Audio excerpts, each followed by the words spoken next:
Good afternoon, this is vk3sl, and today we won't be running our usual program. In fact, we are going to play something from the archives and off open reel tape. It's a log from an earlier program, and we'll continue with a bit of a chat with Ian. Mr. Ian, who's a regular listener and lives very locally, has been really instrumental in supporting my photography interests. And we had him on the program a few months back, late night program, but we've got it here. So we'll continue with that now for the next little while instead of our usual live program. Don't usually play replays, but this will be a bit of a special one. So sorry I can't be around today. We've got a visitor, and I'm quite excited to catch up with a friend I haven't seen for a very, very long time. But, he might pop in for a look, but I don't think we'll go on air live. So thank you, folks. We look forward to company next week. Yes, next Friday should be all good. So without any further ado, we will continue with our program from, I think it's earlier, about February or March this year. But yeah, let's continue.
Good evening, one and all. I'm vk3sl. Welcome to our evening program. Tonight we will be doing our usual things, strutting our usual stuff, playing historical recordings from the very early days right through to the 1930s, 40s perhaps. That's sort of getting beyond it a bit. We sort of inhabit that space, that Edwardian kitsch space, really. That's what we like to do here. And shortly, Frank will be with us, and we also have a special guest tonight, which I look forward to introducing to you. He's busy taking pictures of me at the moment. So we have Ian with us as well, but he might like to say something a bit later on. So anyhow, we'll kick off with a recording from 1926. So we're going to go back to here, the Georgians. This was a band which...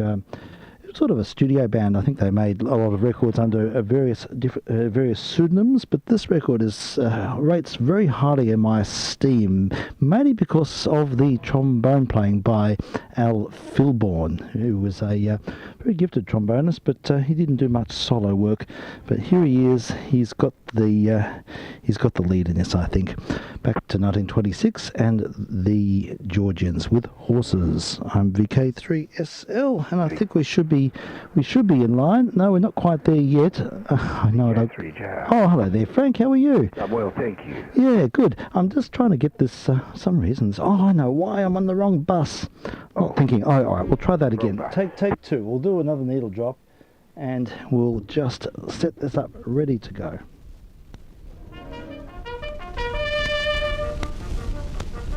Ten to 1 on spark plug. 20 to 10 on 4. Bet. They're all.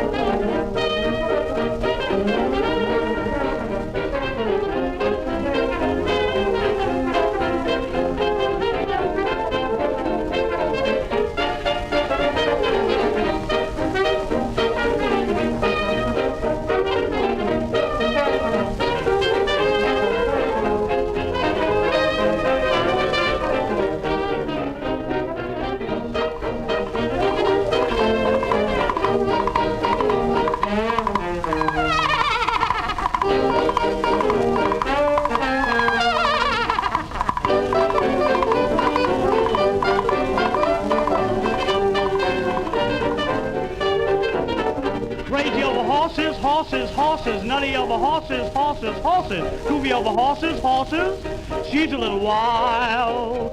Daffy over horses, silly over horses. Once I heard her call me Sparkplug, brown eyes too. Yeah, she thinks I'm a horses, Bonnie Google at the altar.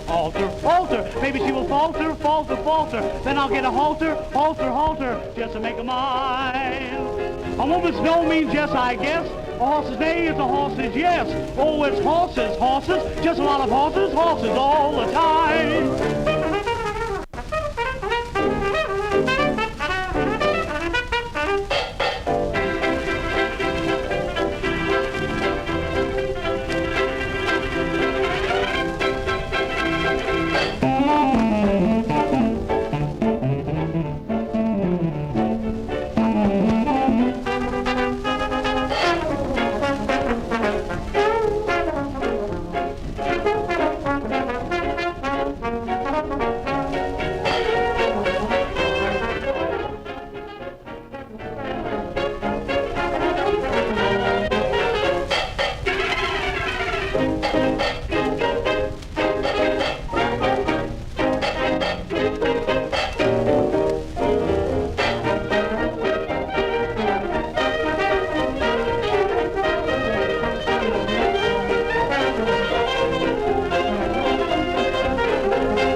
You heard the Georgians back in 1926, and yeah, it's a good, clean copy of that record. I've had that record on the shelf for a very long time, but not a good copy, and it's recently, this one's recently surfaced, so really pleased to have that here.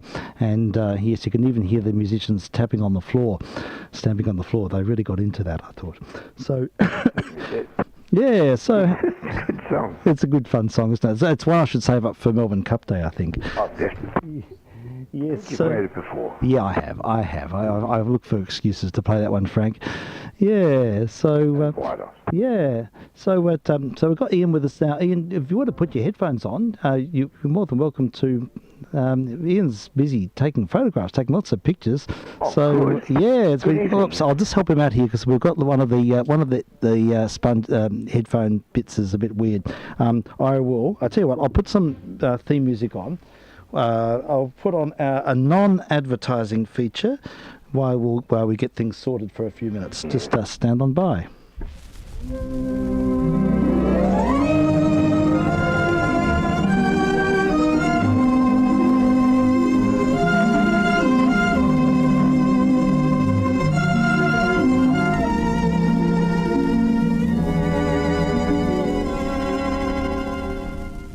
Magic in Music, a story told by Chrysler Radio featuring Fred Hartley and his world-famous players.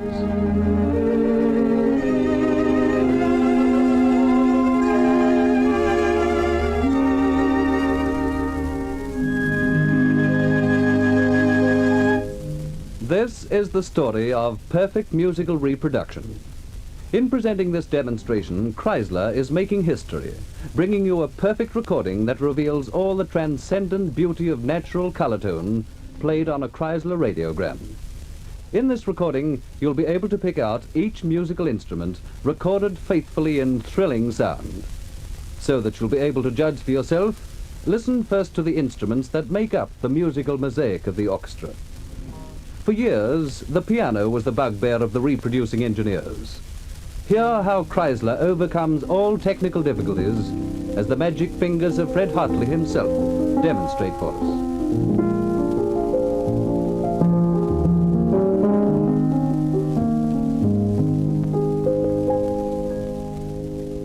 Because of its overtones, the violin is another difficult instrument to reproduce.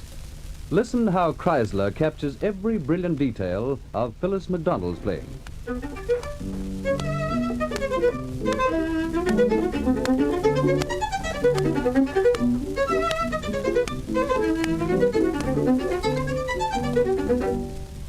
John Robertson with his trumpet shows how Chrysler reproduces the brilliance of brass instruments.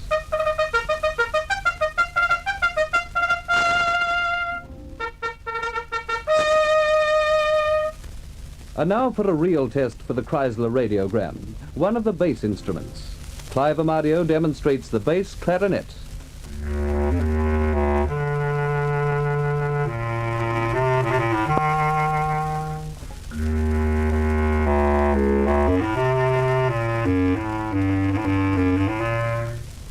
Few people realize how much the string section of the orchestra owes to the warm tones of the cello. The cellist from Fred Hartley's orchestra, Lal Curing, allows us to hear Chrysler capturing for your enjoyment the haunting color of this instrument.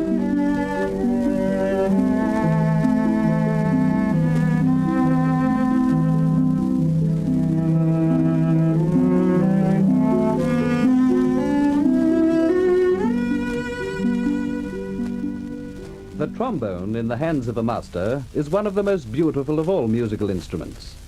Harry Larson gives Chrysler a chance to let you hear what it is capable of.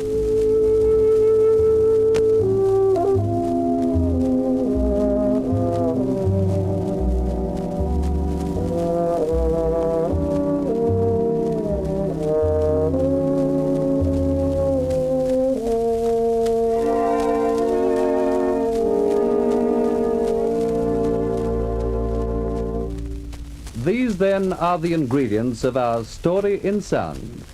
On the reverse side of this disc, we will demonstrate how a number of them combine in collective beauty as Fred Hartley leads his world-famous players. Its items enriched for your pleasure by the magic of Chrysler Radio. And we'll save the other side for next time, I think. Yeah, that was a special. I think that record might have been made in Sydney. We have played it before. But, yeah, good to hear. I do like the way the cellist played that. I think he gets my stamp of approval, and good to hear Clive Amadio on the bass clarinet as well. So, Frank, you with us there? You might be busy getting yourself organised. But, Yeah, what I can do is just quickly check our other microphones here. So just see if Ian's been very busy taking photographs, but Ian, do you want to just speak for a minute and I'll see, do you want to say hello? There you are. Hello, how are you all? Yeah, all good, thank you. And I think our audience is thrilled to know we've got a special guest on today. I'm just not quite sure which channel you're on. Just count to 5. 1, 2, 3, 4, 5. Oh, good. I know which one you're on now. I usually have them labelled, but I don't have that done at the moment. Anyhow, welcome, Ian. It's lovely to have you here. And Ian lives around the corner, and a photographer, and has been a mentor for me in my sort of new hobby, new ventures into photography. And so I'm very grateful, Ian, for all what you've done, helping me along the way, get to know different cameras and different equipment and different approaches and the whole creative aspect to it all. But you've got the most amazing darkroom, and you had a remarkable career did a lot of architectural pictures, didn't you, and that sort of thing. Is that right? And It was engineering, rather. Engineering, yeah. I photographed the building of a big petrochemical plant, actually. right, yes, I saw those pictures. They're remarkable, and so it was like I suppose medium and large format pictures, were they, most of them? Yeah. Yeah. Good evening, Ian, from Frank. Yeah. Hello, Frank. Yeah. Nice to meet you on air. Yeah, so we've Frank's been co-hosting with us for quite a long time, since gosh, I don't know. Support hosting. Oh no, it's just co-hosting. You get Thank you.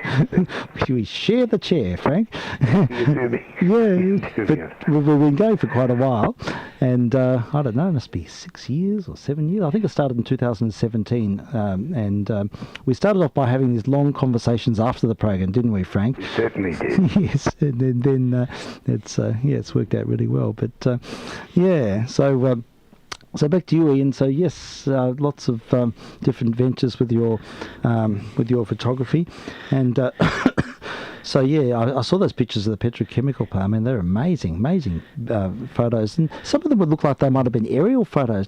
Were you up in a plane for some of them, or up high? I have taken from a plane, but I think they were just from the top of the tall towers. Oh yeah. Oh, that would have been fun climbing up the top of those. Not really. No. yeah, quite a interesting project. And yes, because you did all your pictures at home as well, and you got the most wonderful established darkroom. So would have been good working from home. Yeah. And you started your career as in engineering or chemistry, Well, wasn't it? I'm a chemical engineer normally, yes. Yeah, that's right. Photography just is and always has been a hobby. Yeah. Oh, okay. Yeah. So that's interesting. So did you work at the plant that you photographed, or Yes. that's where you worked, and then you got the job of taking architectural pictures? I did almost everything there through the years. I was there 36 years and started off actually working on the plant itself Okay. as a assistant supervisor, and worked up to supervisor, and then moved across into the economic side and justifying new plants and processes, Okay. which was quite interesting also, Hmm. which also involved me getting the first desktop computer Oh, really? back in 1980, Oh, my goodness. $22,000. Isn't that And incredible? it had a 10 megabyte hard drive. Oh, how about that? It's just unbelievable when you think of it. Oh, yes. I mean, yes. Did it run on DOS? A DOS sort of Yes, platform? it was. Hmm. And then moved to Windows 3. Yeah, okay. And you sort of slowly work through all of the different systems. Yeah, oh, that's good. Yay! Oh well, that's it's nice to hear. And but I mean, you say photography is a hobby, but my goodness, you've been taking pictures all your life, and your photos are amazing, and you've got beautiful compositions. I just marvel at the books that you put together of your pictures. I think you took some of Wilson Hall, didn't you, back in the? I photographed it the day after it burned down. Yeah, and that was what, 1950? 52. 52. Goodness me. I heard a lot about about that because my cello professor, my music professor, was conducted a concert in Wilson Hall the night it burnt down. Oh, good heavens. Yeah, and he said to it, he went home and he closed up that night, came home the next morning and the whole thing had burnt down. He was heard the next morning, and that's probably when you went in to photograph it. But they're very arresting pictures. I mean, in the ruins, it's an incredible sight. But sadly, they didn't choose to rebuild it. They bulldozed it and put up this rather less interesting building, let's say. But the big stained glass window is, I believe, still in the Ian Potter Gallery at the university. Oh, okay. And it's about 3 levels high. Okay, so they rescued the stained glass window. Oh, that's good. I think I've seen it there, actually, in the gallery, the Ian Potter Gallery. Yeah. That's interesting. I know that the doors from Wilson Hall ended up at Montsalvat. They're still got stained with the charcoal from the fires. But yeah, that would have been amazing. So was there much? Were you able to sort of have free rein and just walk around? Was there much police presence? There was none. I could have walked right into the building, and I'm sorry I didn't. Oh, goodness me. There must Yes. have still been smouldering. As a student, film's expensive. You didn't waste too much of it. Yeah. So sure. I've only got half a dozen shots. Yeah, but they're remarkable pictures. They're very evocative. They're incredible. They're with a folding camera. Yeah. Historic, really. Yeah, absolutely. Incredible. Yeah. Oh, well, that's good. All right, well, we'll come back to we'll play a bit of music, and I'm just riffing through some of these wonderful records of Jamie's here, all sorts of weird and wonderful discs, and all really captivating. This one Evening, here. Jamie, if you happen to be. Yes, and a warm hello to Jamie, who's helped us so much with our source material. And this one is La Argentina Castanets with Orchestra. How about that? Well, I don't think we've ever had a castanet record. Now, this record would have to be from the late 20s. It's one of those parlophones with the stroboscope round the edge. And so it says La Argentina Castanets with Orchestra. Now, I don't know if that's a person or a group or what it is, but we've got the Serenata or the Bolero Classique. Shall I give the Bolero a go? I think so, I definitely. reckon we'll slap it on the platter and have to listen to this. It should be good. So I'm just going to quickly line things up, ready to go. And yes, our first serious castanet record.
Okay, there we go. A record featuring the castanet as the main instrument there. Oh, I thought that was very, very affecting.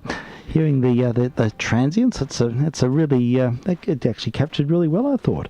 Excellent. Yeah, so a little bit of Spanish flav, and yeah, I was trying to make sense of the band here. The group, it's La Argentina. It says castanets with orchestra. So yeah, we're just speaking to Ian about some of his activities, mentioning club activities, Ian, and you've been judging and doing different things with the... Is it just with the APCS or other clubs or that you've been involved with? Well, largely involved with the Melbourne Camera Club. Oh, okay. So I've been there nearly 60 years. Yes. And president and other officers for many, many years. Yeah. Oh, that's great. Yeah, they're in South Melbourne, aren't they? That's right, yeah, yes. That's right, yeah. Good one. Oh, well, that's a...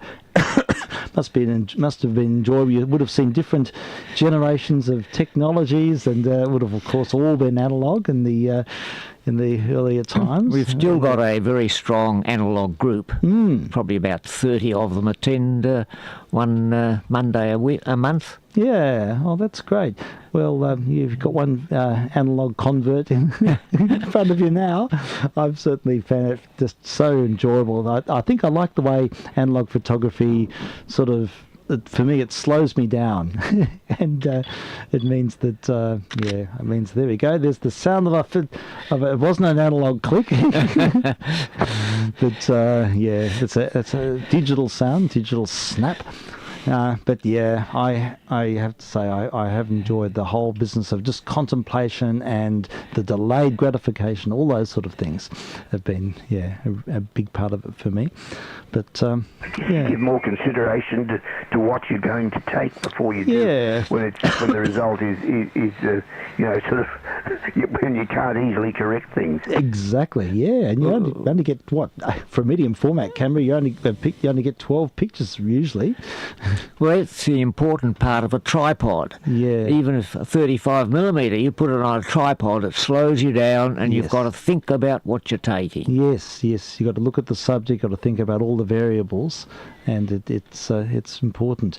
But and I think also gets you thinking about light and the sort of the way that things interrelate, the way light and your environment affects things and reflects, and I think that's a big part of it too. But well, it's all about light and shadow. Yeah. That's true. Yes. Well, that's good. Do you find it hard to judge when you're judging competitions and things? I don't like judging, but don't put up with it.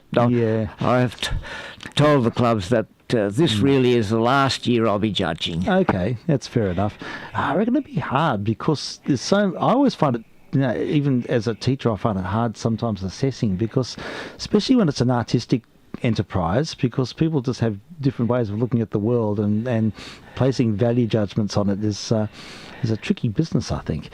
You can very hard without imposing your own value judgment. Yeah, that's exactly I find that difficult. Yeah, but Hey, alrighty. Well, we'll riff through the pile, play a few more records, and this one looks like it might be Italian. Circolo Mandolinistico Giuseppe Verdi of Leghorn. Mandolin band, 65 performers, it says. Now, this is obviously a mandolin orchestra on a laminated Columbia record from about 1930. So, of course, we have our own mandolin orchestra in Melbourne. We certainly do. Very nice one, too. Yeah. I had to play a concerto with them many years ago. Wonderful. Yeah, back in 1990. And they had a cello concerto, and I was accompanied by the Melbourne Mandolin Orchestra. And it was a really interesting experience. And we performed at the Assembly Hall. But anyhow, this one here is with the 65 performers, a mandolin band. So it'd be quite interesting to hear this. Yeah. Or slap it on. I'll have to reach over for this turntable. I'm using the CE for much of the work today. So we're lined up and ready to go.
Okay, you just heard the Mandolin Orchestra, which I won't try and pronounce the name of that group, but 65 performers, and they played a piece called Stephanie Gavotte and Mandolin Band, it says.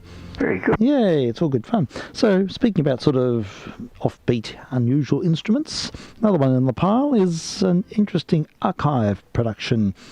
It's 78 from 1951, and it features the glass harmonica. I might have played one side of this earlier on, actually. I can't remember which side I played, but I'll feature it again because it's a most beautiful, evocative instrument, and I'm sure our friend Mr. Yaroslav Kovaricek would approve of the glass harmonica. Totally. So, yeah, we'll have a listen to... We've got a Romance and a Grazia, Sofo, Beethoven and Reichardt. 2 tracks on this 12-inch record. But again, this label also has a stroboscope around the edge. I think these archive production discs were a part of the Deutsche Grammophon organisation, if I remember correctly. It all looks very official, sort of typed on the label. And I think it's the first generation of, or one of the sort of... the higher end of the Deutsche Grammophon discs, I think. So, yeah, we'll have a listen to some glass harmonica. So, and Ian's been very busy taking photographs as we speak, so I feel like I'm hopefully doing the right thing. I've just got to get this, yes, in sync. I think we're ready to go. I'm vk3sl and we're testing. vk3sl.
Okay, you just heard the glass harmonica, ethereal sound of the glass harmonica there, and 2 tracks on a 12-inch disc. It's not something you see that often, but beautiful sound.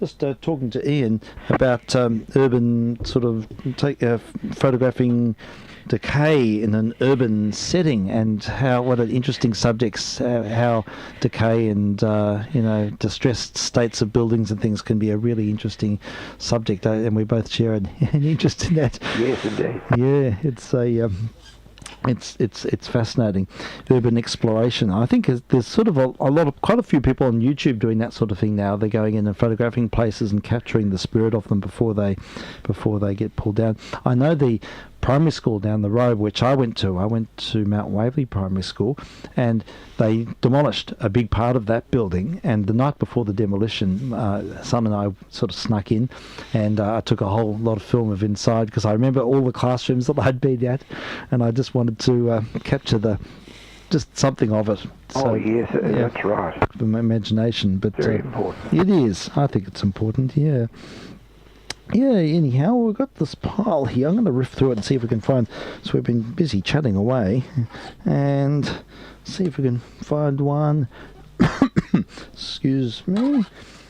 Oh, here's an interesting one. Here's a mood record. Oh, an ABC. This is from the ABC. Water running down guttering. Let's have a listen to what this sounds like. This will be fun. So here we go. That'll keep us busy. That'll give everyone a lavatory break while they listen to this. Amazing power of suggestibility. Yes, it is. That's right. So this is... Maybe you're having problems at the surgery where you need to produce one. Yes. And you're having difficulties. I know. That's right. This is... Turn the tap on. That's right. They need to have this record playing through the PA system, and then that would be... it could help people find their necessary mode of expression. Indeed. Here we go. So, to the sounds of the... that's interesting. That's a Essential Start record that goes out the other way. There we go. That was quite opportune. And... there was fun. Sound effects records are always good fun. So that probably was used for a radio play or something. But it says here, sound. It's an ABC disc. It's got the ABC logo on it, and running water down the guttering. Another one from the pile. Another one with a stroboscope around the edge is the Belgian Mandolin Orchestra and the music of A.W. Kettelby. Yes, I always look for an opportunity to play Kettelby's music, and it's always very programmatic and tells a tale. And this one is called In a Chinese Temple Garden. It's so Edwardian. I love the idea. Right in a Persian market. Yeah, Persian market's great. It is. I love that song. I love that. Me that too. tune. Yeah. All right, well, let's have a listen to the Chinese one. Chinese Temple Garden. Chinese Temple instead. So here we go.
Wow, that worked up to a crescendo at the end. Even with its compressed dynamics, you could tell they were racing to the end. And yeah, that was the Belgian Mandolin Orchestra in a track called Chinese Temple Garden, the music of Ketelby. So nice. Yeah, we'll have to feature the other Ketelby songs. I've got a few records here somewhere on the shelf of Ketelby conducting his own music, and of course he was an organist. Yeah, sort of very much in that Victorian, early Edwardian tradition. Yeah, so Ian, I'm going to ask you, what's your have you got a sort of a favourite style of photography? I mean, you're mentioning the urban stuff. Do you like doing portraits, or do you have or still lives? I've seen some of your still life pickies. They're amazing. Probably the stuff that I enjoy most is, we used to call it experimental. Oh, okay. Where you're stretching things. I used to do what you do in Photoshop with film, combining a number of images together. Yes. Which was a little tricky because you had to make masks with black and white film and sandwich them together in register, and you're working with 35mm. Yeah, gosh, yeah, it's so critical. All those little variables that they have to all work in to make interesting combinations. Yes. So they're sort of like montage type techniques. And posterization, where you break the photo down into various colours rather than and getting rid of a lot of detail, that sort of thing. Okay, yeah, just breaking it down to its fundamentals. Yeah, fascinating. And I've seen some of your close-up work too, and still lifes and things like that. I mean, they're remarkable. Well, another one I enjoy is photographing things through polarised light. Where you use a polarised light source, then your object, and then another polarising filter. Sure. And one good source these days of polarised light is screens. Okay. So your computer screen and that, put a blank sheet of paper up on the screen, and then hold some of these cellophane, sellotape, clear plastic spoons and that sort of thing, and look at them through a polarising filter. Oh. And you get colours because of stresses in the plastic or whatever. Oh, okay. All those little micro stresses and what do they call it? Abnormal aspects of it. Yeah. Part of the reason is that the plastic rotates different colours by different amounts, and the second filter remove some of them and not others, and so you get all these colours. So you get the sort of fractured, diffused sort of action. Oh gosh, that's fascinating. So and using that's quite creative, using a computer screen, and you're using the backlit sort of aspect of it, and then I suppose you can vary that in lots of ways as well. Well, you see the effect if you look at a computer screen or anything like that with Polaroid sunglasses, because you rotate them and it'll go black. That's true. That's very true. Yeah, all those glasses you use to watch 3D movies do that too, don't they? Yeah. Yes, I saw you had a whole lot of 3D movie glasses, didn't you, at one stage? I remember you showed me those. Yes, but they're no good anymore. The heat destroys the polarising effect. Oh, does it? Well, it's caused by stretching a particular plastic so that the molecules are all in line. Right. Now, if it's heated up too much, they'll go back again to their normal crumpled up form. Oh, right. So it's sort of an entropic state, or the opposite, whatever it is. It's interesting. I've got a couple of very old Polaroid filters going back 50 years or that. Yeah. They must have left them in the sun in a shop window or something, and they've almost all the polarising's gone. Oh, really? It's actually changed its state. Gosh, that's fascinating. Yeah. Yeah, that's really interesting. Yeah, okay. Have you ever been interested in astrophotography, that sort of thing? Have you ever taken pictures of the stars? I am interested, but I haven't done much. Of course, very difficult with analog, but with digital you can get such fast film speeds equivalent that you're able to photograph it. Before that, most of the astrophotos were star trails, where you had the in circles and that for. Yeah, that's right. That's what I've seen in books and things like that. So they were up 6-8 hour exposures. So now you can get exposures of 30 seconds is about the longest that you can use without them going to a star trail. Right. Okay. Yes. Then it starts to bleed or starts to sort of elongate, and you lose that pinpoint sort of definition. Yay. Oh, that's intriguing. Yay. Good. Alrighty. So we'll keep the music going. We'll play another record, and this one. Excuse me. I've got this post. Viral cough, which is just driving me nuts. But we have here a recording of Sydney Goosens. Now, she was the sister of Eugene Goosens, and she was a harpist. And she only died fairly recently. She lived to 105. Good on her. Yeah, and kept going. So, amazing dynasty, the Goosens family. And she was sort of a big name in the 1930s and 40s. She made lots of recordings. She was here in Australia, I think, for a bit. And, and of course, her brother, Sir Eugene Goosens, was the conductor of the Sydney Orchestra and incumbent at the New South Wales Conservatorium and all of that. He was Leon as well. Yes, Leon Goosens, who was a magnificent oboe player. And there was a brother as well. I was looking through the biographicals here. Adolphe was a French horn player, but he was killed in action on the Somme at the age of 20. Good heavens. So, gosh, it's interesting, isn't it? Yeah. So, anyhow, Sydney was born in 1899 and lived until fairly recent times. So, we'll hear the harp solo with her. It's a song called Whirlwind, or a track called Whirlwind, a Columbia record, probably recorded in the late 1920s. Early say late 1920s, thereabouts.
Okay, that was Sydney Goosens there, and I realised there's yet another member of the family who was a stone musician. She had another sister who was a harpist, Marie Goosens, also a distinguished harpist.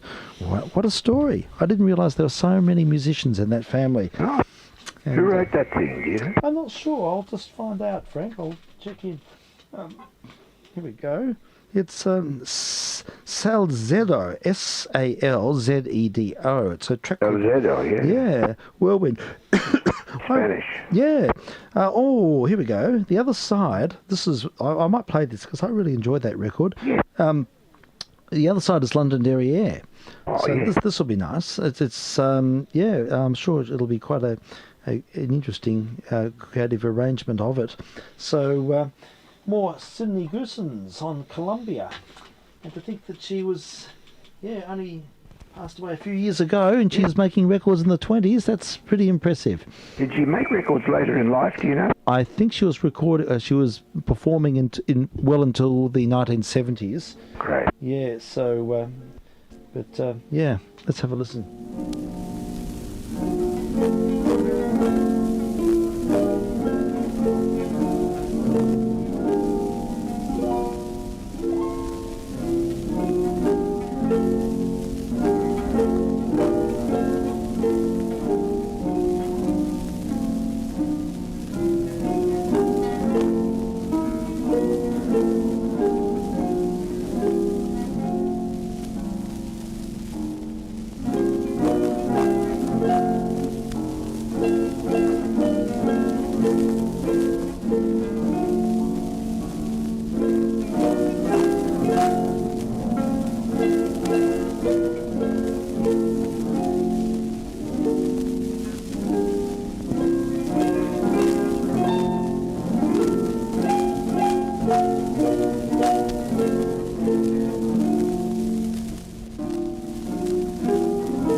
A beautiful rendition of Londonderry Air with Sydney Goosens playing the harp there. A very well-loved record. It was, I think it's had a fair bit of heavy treatment, that disc. Yeah, still beautiful. I can see why.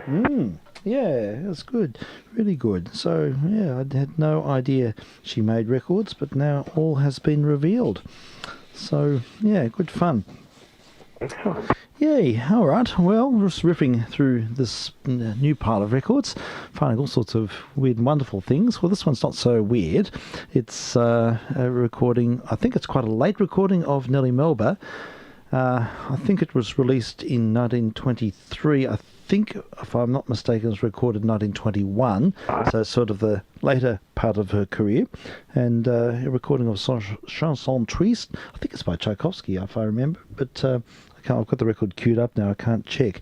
But let's have a listen, and here, we don't play that much Melba, we should probably play more. We've got quite a lot of her records here, and they're always interesting to hear. It's interesting to hear her voice. Yeah.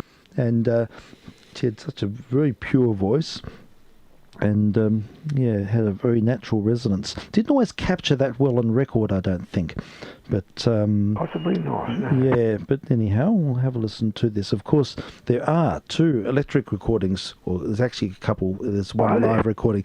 Yes, made at the very end with. I'll see if I can find it on YouTube. I might play it after this. this. It had a tendency to sound a bit shrill to me. Yeah, it's it just didn't capture that. Certainly at the top end. I know what you're saying.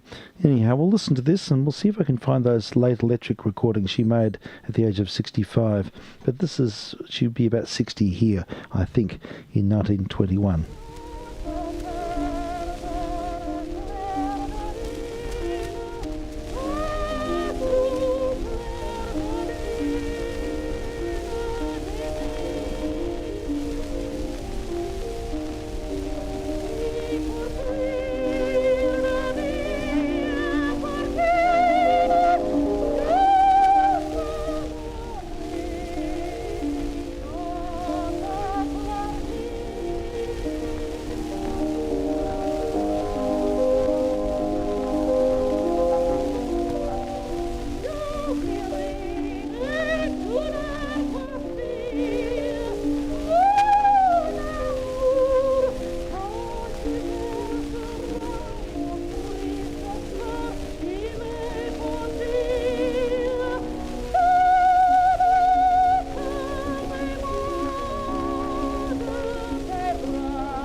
There you have it, Chanson Triste. I don't think that is by Tchaikovsky. I'm not sure of the composer. I will find out. Yeah, don't know. We'll check. Yes, Dupart. So, interesting what you say about that shrillness. I think what happens with her voice is it develops a certain sympathetic resonance, like standing waves in the horn. Yeah. And you get some notes that just really stand out. It does. That's exactly right. That's the what problem. It sounds like. Yeah, I know, and it is slightly problematic. I just don't think her voice captured as well. She made just 2 electric records in the studio. There's also an electric recording of La Bohème in concert, which is, I don't think, quite as accessible. But this, the technology for capturing live music in 1926 with microphones was pretty primitive. But the in the studio, it worked quite well. So I'll play this. This is from 1926. This is the very last record she made. It's with the young Australian baritone John Brownlee, who was about half her age, and they sang this together. It's from La Traviata. It's quite beautiful, actually, and you hear qualities in her voice here that you'd never ever hear on the acoustic recording. So we're sort of lucky to have these late. I'm looking forward to hearing it. Yeah, it's quite remarkable. So yeah, here we go. Dame Nellie Melba back in 1926, an electrical recording.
Dame Nellie Melba and what a John difference. Brownlee. Yes, absolutely. Incredible, isn't it? She loses that edge, doesn't she? Yeah, I know. He's got a velvet tone, really. Yeah, I get which you just don't always hear. My thinking altogether. Yeah, what a shame we don't have more. Just 2 recordings from 1926. Imagine hearing her in her prime. Yeah, live. yeah.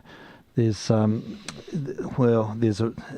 a bit spurious, but there's supposed to be a recording, a Mapleson cylinder made in 1901, where they lowered the horn of the cylinder player over the proscenium and recorded, but it's debated as to whether it's her.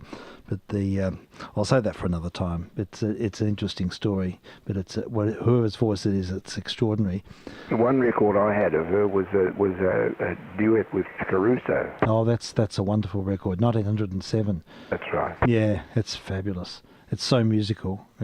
They're incredible. Their synergy is just, it's such a beautiful recording. It's one of the great recordings of its time. Yeah. Yeah. So that's the only one they did together. Actually, speaking of Caruso, I've got a recording of Caruso actually queued up, ready to go. I think he records much better. Oh, he recorded superbly. Yeah. His voice just captured magnificently on record, and he sort of made the gramophone in many respects. Yeah. He's even acoustic records and captured. Such a powerful voice. Yeah. This is really special because he's singing a duet. Caruso's singing a duet with Misha Elman on the fiddle. Oh. Yeah, he made a number of records with Elman, but Elman's vibrant tone. Elman was very young when he did these. He was only in his 20s, but Elman's just got the most wonderful, vibrant tone, and it complements Caruso's voice beautifully. It's a synergy made in heaven. It's just magnificent.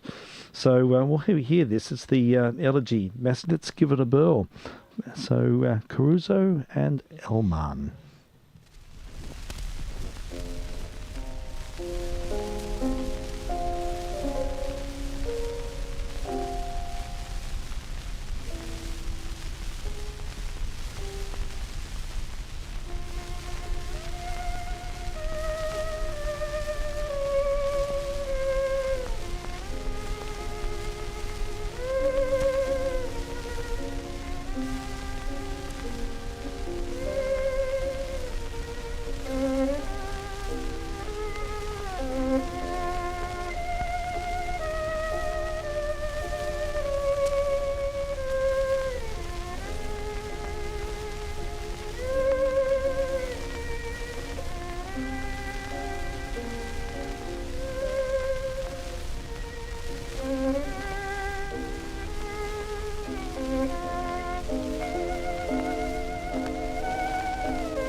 heard the great Caruso, and with Misha Elman playing the fiddle obligato on that record. Yay. Wasn't there a movie called The Great Caruso? Yeah, well, you're spot on, Frank, because I've got a soundtrack from that movie queued up right now. Was it Mario Lanza? Yes, absolutely. You anticipate. That is amazing. Because at this very moment, I've got a Kinney Lab the transcription record, an unusual one. It's blue in colour, and this is from the latest batch. The soundtracks from movies, I think they're sort of transcribed for radio purposes. Yeah. And Lock Groove multi-track discs. They're good fun because you can get the movie excerpts without having to play the movie. Yeah. and yes, but we have the great Caruso lined up, and I thought I'd play a track with Mario Lanza, who had just a powerful voice, an amazing voice. He's just rather unfortunately his personality wasn't suited to the medium, and he didn't survive too well in the industry. But records Mario Lanza made were just extraordinary, and this is no exception. So I thought something a bit upbeat in contrast with what we've just heard, that magnificent record. I just love what we've just listened to. Love the pathos and the power in Caruso's voice. But you'll hear it with Mario Lanza in a different way, and we'll hear from Rigoletto. Let me just quickly line this one up. We hear from Rigoletto, La Donna Mobile. So, yeah, here we go. I think this is a 33, I think. Yes. So we'll just get this transcription record going.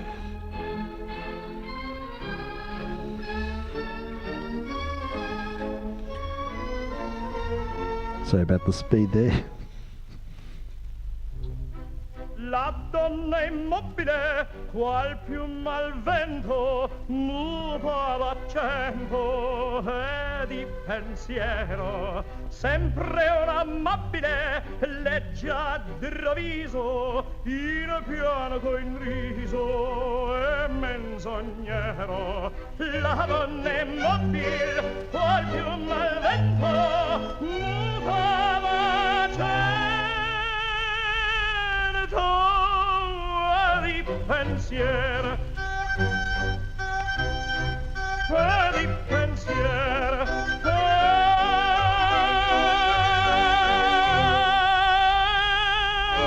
di pensiero.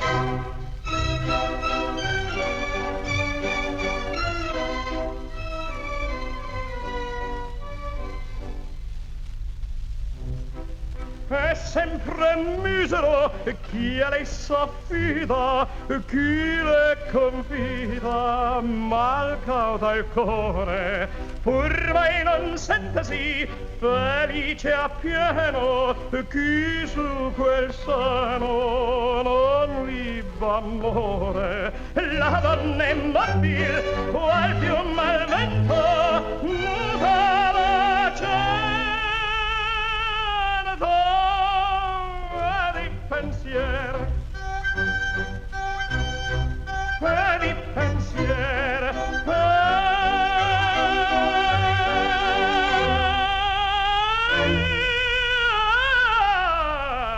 di pensiero. Yes, there we go. There's Mario Lanza doing the deed, and what a voice. Amazing reach. And yeah, he certainly was the person to play Caruso in the film. I don't know if he actually played. I think he did the singing. I think someone else actually played him. I'm not quite sure what the backstory of that. Yeah, there's others on this. It might be fun to try and play another one. Let's see. Let's go bring up the microphone, and let's see. We got Mother here. loved his voice. Your mother did. Yeah. Right. Okay. Vernacular, avicula, Vucella, Vucella. That sounds familiar. Jello. But yeah, what's on the other side? NGM's The Great Caruso, Chile, Manila, Sweethearts, Vesta. Oh, here we go. This is the famous one. Vesta La Guiba. That's from Pagliacci, I think. Oh, yeah. That's the one that Crusoe really... Oh, the very sad, yes. Yes, that's right. The dying clown, or Heartbreak. the clown, isn't it? Yeah, so that's track number... Let's play that one. 1, 2, 3. This will have lots of pathos.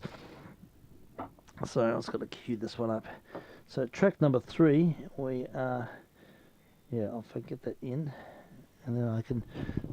This is not very, very good with fast starts, this machine, but I think we're ready.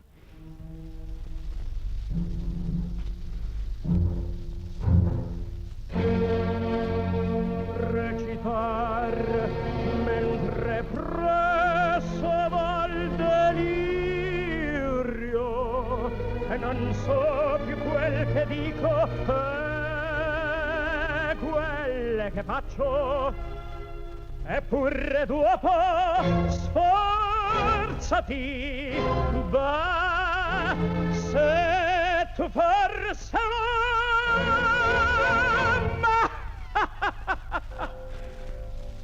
tu sei pagliaccio.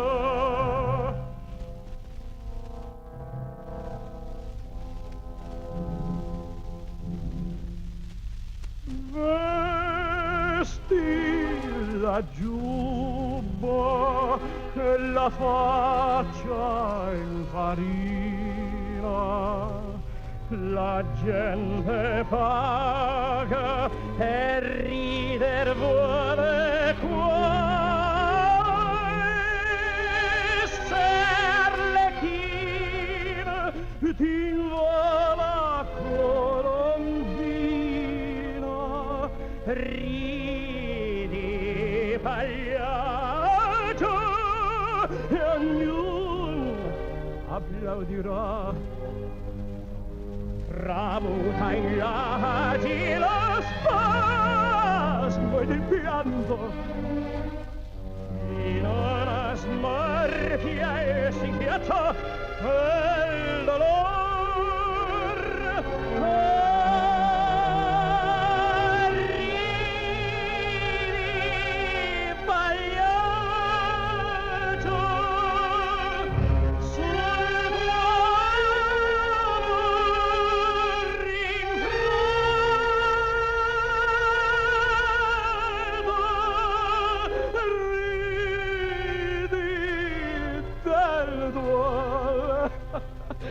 Che t'avvelena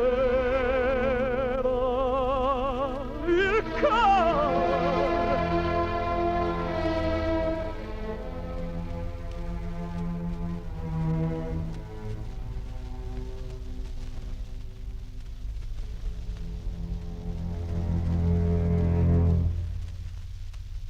Yeah, that was Mario Lanza singing the famous aria from I Pagliacci, and he's, of course, channeling the clown, the saga of the clown who's lost purpose and is in a tragic state. Yeah, that's an interesting one. So yeah, from the film The Great Caruso, which I think came out in the late 1940s, thereabouts. Or even a little later, perhaps. Maybe so, yeah. These are Kinney Lab records. There's quite a lot of them here. Jamie passed them on, and they've got lots of film soundtracks, so we could have a bit of a strike up the band and movie. What was that program they used to have on the ABC with the movie soundtracks? They used to play them all the time. Was this on my? Oh yeah. I know. So called. I think so called. Was it John West? It might have been John West's program, yeah. Could have been. Yeah, but there was, that's right. It was quite a good program. Yeah, it was, definitely. Yeah, it was. I can't remember the name of it either. Movie World or something like that. Yeah, something like that, yeah. And do you remember Music for Pleasure? Yeah, very well, John Carger. Yeah, that was such a great institution, wasn't it? It was Music for Pleasure, and there was Tenors of Renown. Yes, and Singers of Renown, yeah. I used to love that, yeah. And but they weren't in the same category as Dr. A.E. Floyd. Dr. A.E. Floyd. He was the best. Yes, yeah. I always used to wonder whether he was going to get through the program before he... Yes. Well, he was a friend of my grandfather's. Was he really? They're really close friends because my my grandfather's father, actually my great-grandfather, because he was the Dean of Melbourne at St Paul's. Yeah, I see. Yeah. No, I'm not surprised they knew each other well. Yeah, they knew each other very well. So there's. He was a very good organist, E. Floyd. Yeah. Apart from other things, he was a great. He was one of the doyens of music at that time in Melbourne. That's right. Apparently he was a master improviser. I've actually got some records of his, of him playing, yeah. Can we hear some sometime? We must. We'll dig them up. They're on the shelf somewhere, but I'll have to get the shovel out, the pick and shovel, and and find them. They'll be somewhere deep in amongst it all. Yeah, Ian's been taking lots of photos, so we'll have a nice document of tonight. That's wonderful. And, it's really good of you, Ian. Sure, he's enjoying the music. I'd like to hear something that's we might be we could talk about this more another time, I suppose. But I know that Ian actually grew up as a kid in Fiji. Yeah. Oh yeah. So I mean, it's because Ian gave a talk recently, which I was able to come along and hear, and partly about his youth and his father's. His father was a missionary in Fiji. Yeah. So Ian, you had that sort of a blessed childhood, amazing childhood, living in this magnificent place. Did you have strong? Well, how old were you when you moved back to Melbourne? I was 13. Oh, okay. And we'd spent the whole of the war there, so right. There wasn't much interesting activities in that because of the war. Yeah. Did you see much evidence of the war when you were there? Was there restrictions and lots of restrictions were there? Yeah. Okay. And particularly, you couldn't move around, you couldn't get petrol. So yes, you would have had restrictions on food and that. Yeah. Things like that you have every day, like apples and that, we never saw. You never saw them. Oh gosh. So yeah, had to live on the Fijian foods. And Dad made his own bread, and right. we had a couple of cows. Okay. Made butter and Lived off the land. Even made soap. My gosh, how incredible is that? It's just, we just take all these things for granted. Yeah. And I remember you showed in the slide, you showed a picture of the place that you grew up in. It's a classic looking villa with the verandas around it and so on. Yeah. So you were based in a couple of places though, weren't you? Your father moved around a bit. Not really. Oh no. 2 years in Lakemba, which is a remote eastern island of Fiji, and then 8 years in Bar, which is in the northern half of the main island. Okay, sure. Oh gosh, yeah. Okay, and so the war it didn't actually come to Fiji though, did it? It was no fighting on the island. Well, no, but we had the Americans. That was just as bad. Yes, yes. I can well imagine. Did they have American base there? Yes, they did. Oh, okay, right. Yeah, so there would have been a fair bit of activity and lots of planes coming and going and action. Well, they built Nandi there. Okay. Yeah. Gosh. Yeah, interesting. So, and what was your schooling like then? How did that work for you? It was by correspondence from Melbourne. Oh, right. Okay. So they'd send you like a pack or something, would they? Would give you 6 months sort of stuff at a time because the shipping was so unreliable. Yeah. Okay. And how did it work for you? Did your mum supervise you? Well, Mum was a teacher, so there was. Oh, okay. She looked after us all. Yeah. Did you actually go to school with the Fijian kids as well? No. No, you had your own space. Okay. So she was working with the Fijian kids during the day? No, she... not specifically, but we were Dad in particular was the... minister there, had 22,000 members. Oh gosh, that's extraordinary. The whole of the north half of the island. That's amazing. So how did it work? Did he just sort of have to go to a different place each week, or was he stationed in the one place? He had over 20 native ministers, Mm-hmm. but he would be going out to various places, usually by horseback. Yes, I remember hearing that interview with him. He talked about the travelling by horseback. Yeah. Yeah. Gosh. Yeah. Amazing in that interview. He remembered some of the Fijian songs and things as well. Mm. Yeah. Amazing. Yes, he wrote 3 books in Fijian. Right. Amazing. Yeah. Oh, golly. That's remarkable. Did he have much contact with the place after he came back to Melbourne? He did go back there a couple of times, once for the Declaration of Independence, when it became a separate nation rather than a crown colony of England. Okay. Yeah. Interesting. Oh, well, you've had a very unusual childhood. Not many people would have had that experience. Right. Were there beaches there? I mean, I'm just trying. It was the first one, but then I was a bit young, around about 3. But in Fiji, it was mangrove swamps and all that. So no beaches. We didn't learn to swim. You didn't have that access. No. Okay, but there would have been sort of, because there's so many islands, there would have been a fair bit of sort of travel between them. Did you get to look around much? No, just based. No, travel was very difficult during the war. Yeah, I can imagine it.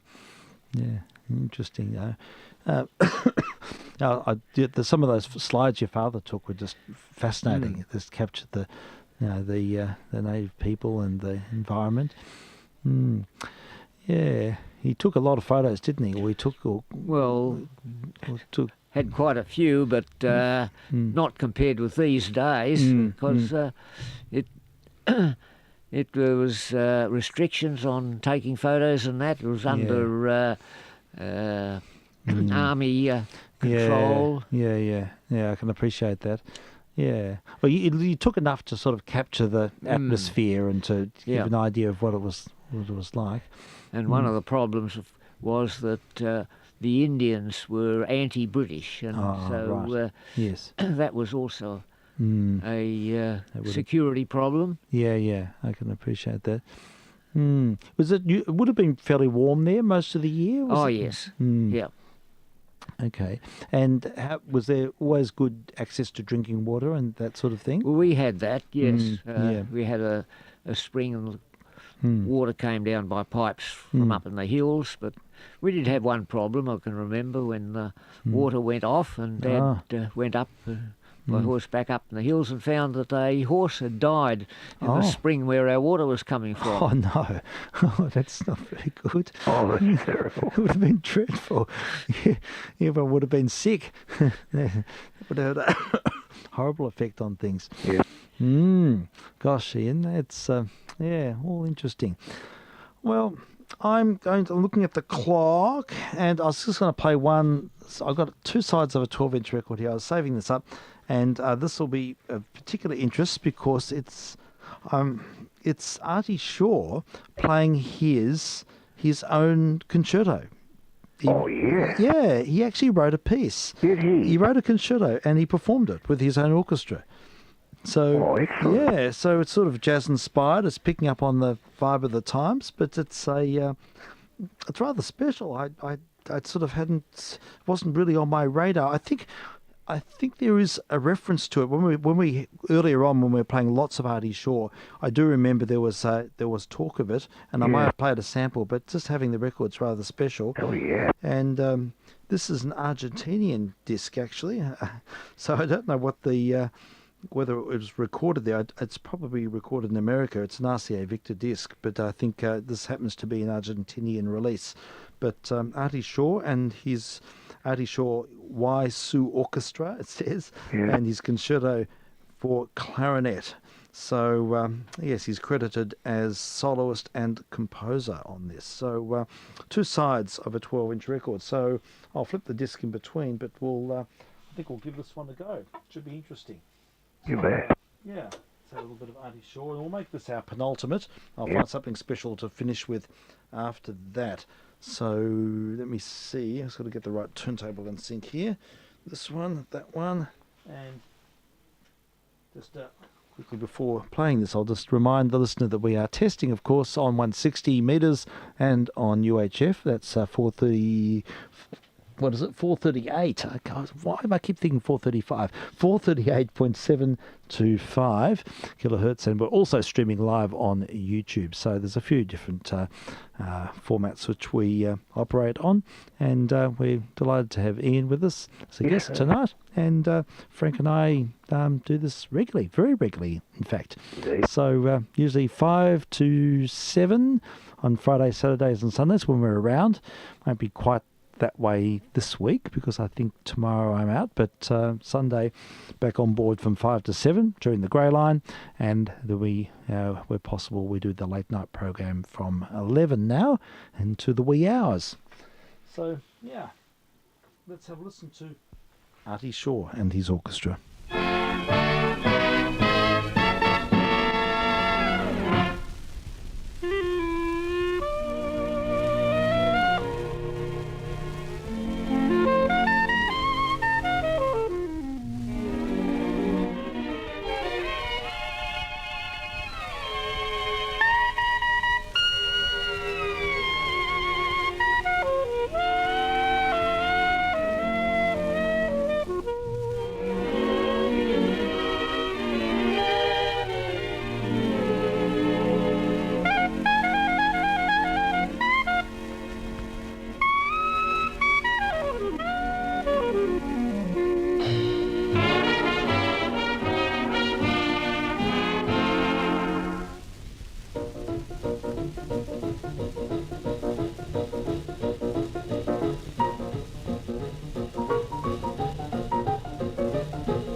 Buddy Shaw, and his own concerto.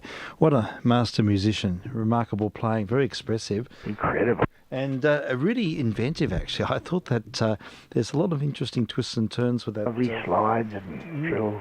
Yeah. Yeah, he's certainly got a fertile imagination. There's no doubt about that. Amazing intellect. Virtuosic play. Of a really high order. That's interesting. I like the way he evokes sing, sing, sing in the... yeah, I know, with the drums. With the drumming there. I thought that was interesting. So, but probably a bit even more, I don't know, diverse in his ideas there. But yeah, that's an interesting record. Well, just a couple of things before winding up. There's one record I had put aside to play, and I've got it lined up now. It's an Boozy and Hawkes Mood record from the 1940s, and it's in the light music category. But it's called the Runaway Rocking Horse. And I haven't sampled it, but I just wanted to. I think I might have heard it. You might have heard it. You might know it. Yeah, well, maybe I have played it and I've forgotten. No, I don't think I've heard it from you. Right, okay. It's but it's the J. Wilbur's Orchestra. Right. And yeah, he's an English dance band leader, and yeah, did some fun things. So I might just play this one. Then I've got a special thing to wind up with at the very end. So just got to get my right turntable initiated here. I just fancy I remember the name. You remember the name? Yeah. Oh. We'll see. Anyway. Okay, sure. All right. Well, here we go. The Runaway Rocking Horse.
That was the Runaway Rocking Horse. Used to play it all the time in the 50s. Oh, really? You used to All hear the time. it? It was a classic bridging music between Yes. programs. Yes, stuff. it's got that sort of flight of fancy, doesn't it? That Oh, sort of it's very character. nice. It's Yeah. light British, Yeah, you know, yeah. sort of David Rose sort of thing. Yeah, absolutely. There it's so well. Oh, that's great. Yay.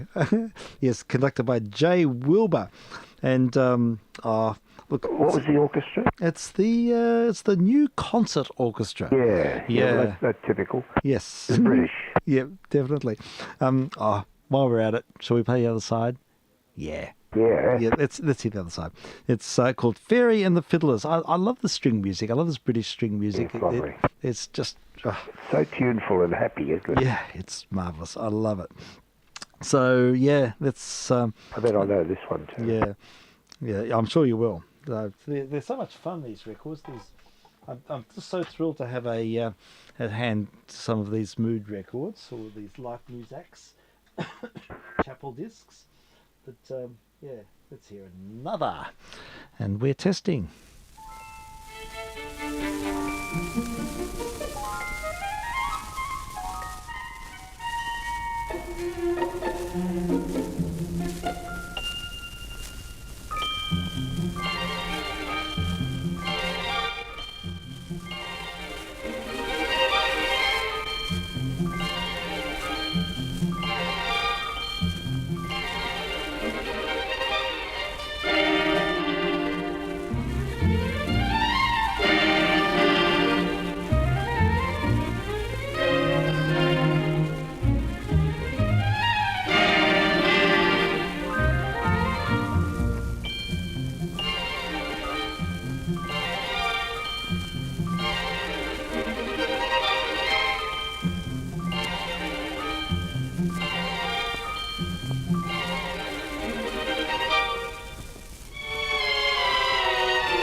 Brits were such great musicians, or they still are great musicians. Some of the best orchestras in the world come from Britain, and I think it's they have a naturally an empathic approach to their craft. I think that there's a homogeneity, there's a sense of belonging that you, I think it's a part of the English demeanour is to feel connected and not stand out too much. And you just get these beautifully homogenous performances. I mean, it was excellent playing, really Very was. good. It's just top line. There's so many of them. I've just fistfuls of Chapel discs. I'll save up some more for for our next when we catch up on Sunday, Frank. Good. Yeah, got some descriptive pieces here. One Storm Music, Enigma, and Street in Algiers, and Gallop from the Opera Bouffe, Coral Reef, Wandering King's Highway, Tinkerbell. All these great names for mood-related subjects. A great variety in there. Yeah, it's all good fun. Yeah, so I think at this point we'll start winding up. I'm still recovering a bit, so we won't go too late tonight. No, it's fine with me. And first I'd like to thank you so much, Ian. Thank you. Indeed. Yeah, it's been an absolute pleasure having you here. Very nice to meet you. Yeah, it's been great. So thank you, and taking all those pictures, and. And hearing some of your stories. You're always welcome. You're a neighbour. You're around the corner. Anytime, you're more than welcome to sit in and be a part of it. So, it's something we just do very regularly. It's just a part of the, life's tapestry. And for me, it's an excuse to play these records. Otherwise, they never get played. So we find a forum. And of course, it's great to catch up with Frank as well on a very regular basis. Yes, so, I certainly enjoy it. It's all good fun. Okay, well, we'll finish with something a bit special. It popped up on the list. Now, I've got the original of this record somewhere on the shelf, but I can never find things when I need them, so it's easier to dial it up. And it did pop up on my news feed this week, and I listened to it while walking to work.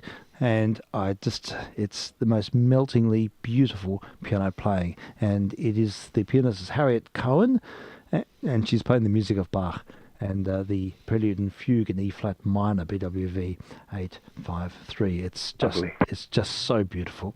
So we'll let her have the final poetic moment, and we look forward to your company on Sunday. Won't be around tomorrow. I'll be out. Yeah, so we'll catch up then. Excellent. And so thanks, listeners, and thank you, Frank. Thank you, Ian, and we look forward to next time. We say adieu to the listener. Indeed. Cheers for now.